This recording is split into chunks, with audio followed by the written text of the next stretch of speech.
بسم اللہ الرحمن الرحیم۔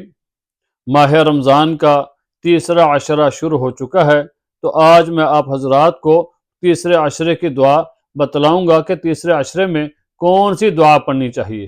جیسا کہ آپ جانتے ہیں کہ رمضان کا پہلا عشرہ رحمت کا عشرہ ہے، دوسرا عشرہ مغفرت کا ہے اور تیسرا عشرہ دوزخ سے بری ہونے کا ہے۔ تو یہ جو عشرہ ہے دوزخ سے بری ہونے کا عشرہ ہے، تیسرا عشرہ، تو اس کے اندر ہمیں دعا کا اہتمام کرنا چاہیے اور اللہ تعالیٰ کی سب سے زیادہ عبادت کرنی چاہیے۔ حضور علیہ السلام آخری عشرے میں سب سے زیادہ عبادت کیا کرتے تھے، اور حضور علیہ السلام کے بارے میں لکھا ہے کہ جیسے ہی تیسرا عشرہ شروع ہوتا تو اپنی کمر کو کس کر باندھ لیتے اور بستر سے علیحدہ ہو جاتے، اپنے بستر کو چھوڑ دیتے اور اللہ تعالیٰ کی عبادت میں مصروف رہتے۔ تو ہمارے لیے کتنا ضروری ہے کہ ہم اللہ تعالیٰ کی عبادت کریں۔ نہ جانے آئندہ ہماری زندگی میں رمضان کا مہینہ آئے گا یا نہیں، یا ہمیں رمضان کی برکت حاصل ہوگی یا نہیں۔ تو رمضان کی یہ جو رحمت والی برکت والی راتیں ہیں، مغفرت والی، تو ان راتوں کے اندر ہمیں اللہ تعالیٰ کی زیادہ سے زیادہ عبادت کرنی چاہیے۔ اور اس رمضان کے آخری عشرے کی جو طاق راتیں ہیں، ان طاق راتوں کے اندر تو ہمیں قیام اللیل کرنا چاہیے، رات کو اللہ تعالیٰ کی عبادت کرنی چاہیے۔ فرمایا حضور صلی اللہ علیہ وسلم نے، من قام لیلۃ القدر ایمانا و احتسابا غفر له ما تقدم من ذنبہ۔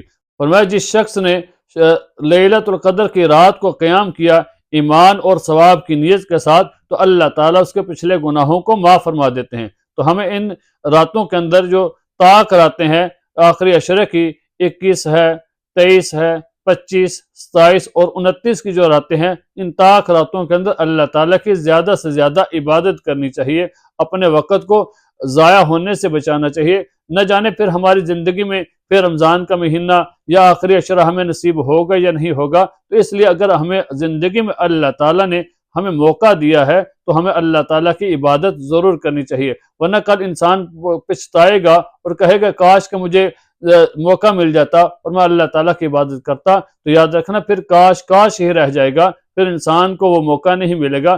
تو ہمیں اگر ابھی اللہ تعالیٰ نے موقع دیا ہے تو اللہ تعالیٰ کی زیادہ سے زیادہ عبادت کرنی چاہیے، اور جب بھی اپنے لیے دعا مانگیں، تہجد کے وقت دعا مانگیں، یا سحری کے وقت دعا مانگیں، یا فرض نماز کے بعد دعا مانگیں، یا قرآن پاک کی تلاوت کے بعد دعا مانگیں، یا افطار کے وقت دعا مانگیں، تو یہ ایسے عمل ہیں کہ ان کے بعد اللہ تعالیٰ دعا کو قبول فرماتے ہیں۔ تو ان دعا کے اندر، ان اعمال کے بعد جب دعا مانگیں تو یہ دوزخ سے بری ہونے کے لیے دعا بھی ضرور مانگنی چاہیے۔ وہ دعا کون سی ہے؟ اللہم اجرنی من النار، اے اللہ مجھ کو دوزخ کی آگ سے بچا۔ تو یہ دعا ہمیں ضرور مانگنی چاہیے۔ اس دعا کے بارے میں حضور صلی اللہ علیہ وسلم نے ارشاد فرمایا کہ جو بندہ فجر کی نماز کے بعد اس دعا کو 7 بار پڑھتا ہے، اگر اسی دن شام سے پہلے اس بندے کا انتقال ہو جاتا ہے تو اللہ تعالیٰ اس کو دوزخ سے بری فرما دیں گے۔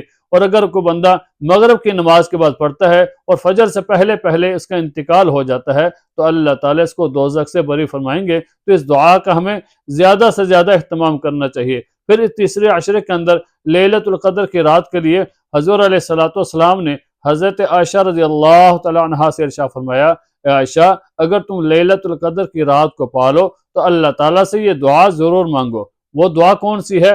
اللہم انک عفو تحب العفو فاعف عنی، اے اللہ بے شک آپ معاف کرنے والے ہیں اور معاف کرنے والے کو پسند کرتے ہیں، اے اللہ مجھے بھی معاف فرما۔ تو اس دعا کا بھی ہمیں اہتمام کرنا چاہیے اور اللہ تعالیٰ کی زیادہ سے زیادہ عبادت کرنی چاہیے۔ اور اللہ تعالیٰ نے جو ہمیں رمضان کا مہینہ دیا ہے، اس مہینے کے اندر ہمیں اللہ تعالیٰ سے اپنی بخشش کروا لینی چاہیے اور اللہ تعالیٰ سے اپنے گناہوں کی معافی مانگ لینی چاہیے۔ اللہ تعالیٰ ہم سب کو عمل کرنے کی توفیق عطا فرمائے۔